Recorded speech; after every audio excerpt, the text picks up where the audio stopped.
Bendito seja Deus que nos chamou para louvor da sua glória. Eu cumprimento a todos com a doce paz do nosso Senhor e Salvador Jesus. É com alegria que estamos chegando até você com mais um programa Mensagem de Vida. Nós vamos hoje falar sobre depressão, mas antes da nossa meditação, eu gostaria de deixar um convite para você estar conosco em uma de nossas reuniões. Nossas reuniões acontecem sempre às terças-feiras, às 19h30, no culto de oração. Na quarta-feira, às 15 horas, à tarde da bênção, também voltado para a oração. E na quinta-feira nós reunimos em células. O que seria células? São grupos que reúnem nos lares para estudar a palavra e orar uns pelos outros. Caso você queira receber o apoio de oração de um destes grupos, entre em contato conosco. Nosso telefone é 3321-5161.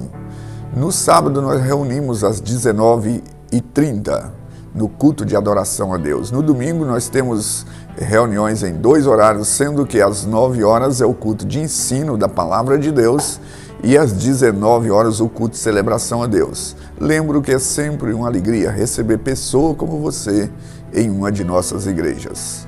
Como eu já não sei, eu quero falar aqui sobre depressão. Todos têm afirmado, os estudiosos têm afirmado categoricamente que é o mal do século, é a depressão. Muitas pessoas têm estado doentes e isto acontece às vezes pela própria pessoa, em termos assim, que ela tem disposição, ela tem essa tendência, né? Ou seja, um quadro histórico da família, né? Relacionado com o histórico familiar. Outros por questões de perda, ou uma frustração, ou uma traição, coisa do gênero, leva a pessoa às vezes a ficar deprimida. E muitas pessoas, a lidar com algumas situações como perda, ela não suporta, ela não aguenta. E aí, essa pessoa, ela fica doente, né? E algumas precisam até mesmo de tomar remédio mesmo para reaver a sua condição de atividade, etc. Então eu quero pensar com você hoje sobre esse tema, lendo a história de um homem que sofreu muitas perdas e ele não ficou deprimido, que é o José do Egito. Eu vou ler aqui uma parte de algumas situações que ele viveu e ele soube lidar com a sua situação. E eu quero ler em Gênesis capítulo 41, a partir do verso 29, que diz assim: Eis aí vem 7 anos de grande abundância por toda a terra do Egito. A seguir-se-ão 7 anos de fome, e toda aquela abundância será esquecida na terra do Egito, e a fome consumirá a terra. E não será lembrada a abundância na terra em vista da fome que seguirá, porque será gravíssima. O sonho de Faraó foi dúplice, porque causa é estabelecida por Deus, e Deus se apressa em fazê-la. Agora, pois, escolhe Faraó um homem ajuizado e sábio, e ponha sobre a terra do Egito. E faça isso, Faraó, e ponha administradores sobre a terra. Tomem a 5ª parte dos frutos da terra do Egito nos 7 anos de fartura. Ajuntem-se administradores todos e colham os bons anos que virão, e recolha o cereal debaixo do poder de Faraó, para que o mantimento nas cidades e guardem. Assim o mantimento será para abastecer a terra nos 7 anos de fome que haverá no Egito, para que a terra não pereça de fome. O conselho foi agradável a Faraó e os seus oficiais. Disse Faraó aos seus oficiais: Acharemos porventura um homem como este, em quem há o Espírito de Deus? Depois disse Faraó a José: Visto que Deus te fez saber tudo isso, ninguém há tão ajuizado e sábio como tu. Administrarás a minha casa, e a tua palavra obedecerá todo o povo, e somente o trono eu serei maior do que tu. Disse mais Faraó a José: vês que te faço autoridade sobre toda a terra do Egito. Então tirou Faraó o seu anel de sinete da mão e pôs na mão de José e fez vestir roupas de linho fino e lhes pôs no pescoço um colar de ouro e fez subir no seu segundo carro e clamaram diante dele: inclinai-vos deste modo, e constituiu sobre toda a terra do Egito. Gênesis 41, do verso 29 ao 43, onde fala da ascensão de José ao trono do Egito. Agora, como foi a história deste homem para ele chegar neste ponto de governador do Egito? A Bíblia vai descrever, a partir do capítulo 35 do livro de Gênesis, que este homem, José, ele vivia numa vida pacata junto da sua família, né, com seus irmãos e os pais, e ali ele tiveram um sonho.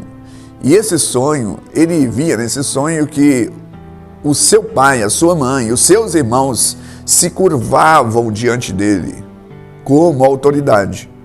E quando ele compartilhou esse sonho, os seus irmãos agora levantaram-se contra ele, intentaram contra ele, e certa vez eles estavam, os irmãos estavam a serviço, né, pastoreando as ovelhas do seu pai. Era para eles estarem num lugar, eles estavam num outro. E eles, o pai de José mandou que eles supervisionassem o serviço deles. E eles, quando viram José, tramaram contra a vida dele, jogaram ele dentro de uma cisterna. E essa cisterna não tinha água, mas ele ficou ali. Depois eles macumunaram contra a vida dele, vendendo ele para o Egito. E a Bíblia diz que ele foi parar na casa de Potifar, e quando ele começou a trabalhar ali, né, no general do faraó, o Potifar, ele percebeu que José era um homem sábio, inteligente, colocou ele como encarregado e rapidamente prosperou a casa de Faraó. Mas aí a mulher de Potifar colocou os olhos em José. Ela desejou José e ela fez as propostas mais indecentes. José recusou veemente: eu não posso fazer isso com você, porque o seu esposo não me privou nada, exceto você. Tudo aqui eu tenho direito de entrar e sair, mas não me cabe. Eu não trairia o meu patrão e não trairia Deus. E com isso, essa mulher, não conseguindo o intento dela, ela então caluniou José, que José tentou estrupá-la. E agora José foi lançado lá no presídio. Lá no presídio. Então, lá no presídio também, ele começa a ter ascensão, crescer ali, porque ele era um homem que temia Deus, e a Bíblia diz que Deus era com ele. Ali naquele lugar, ele cresceu e de repente, num certo tempo que ele estava lá, os dois servos do faraó estavam lá e ele teve uma revelação do sonho. E ele teve a revelação dos sonhos do copeiro, né, e do mordomo ali, do padeiro. E aí ele revelou aquele sonho e falou com o copeiro: olha, quando você estiver junto de Faraó, lembra de mim, que eu estou aqui injustamente. E ele foi esquecido naquele lugar, ali esquecido. Depois de 2 anos que o copeiro tinha saído dali, o Faraó teve esse sonho em que haveria 7 anos de abundância, de grande colheita no Egito, e 7 anos de escassez. Mas Faraó procurou quem pudesse dar a revelação desse sonho, e ninguém conseguiu. Aí que o copeiro falou assim: olha, eu conheço um homem que pode dar essa revelação. E nesse texto que nós começamos aqui, a partir de aí que nós lemos aqui, que ele foi lá e revelou o sonho, dizendo: olha, haverá muita fartura, 7 anos, e depois haverá 7 anos de escassez. Você precisa de colocar uma pessoa como governador, que venha governar, que venha administrar todos estes bens. E a Bíblia diz que Faraó falou assim: como nós não acharíamos um homem mais sábio do que este. Se Deus iluminou para ter essa revelação, Deus também vai iluminar para administrar. Colocou aí no governo, e aí que começa a palavra que eu quero passar para você.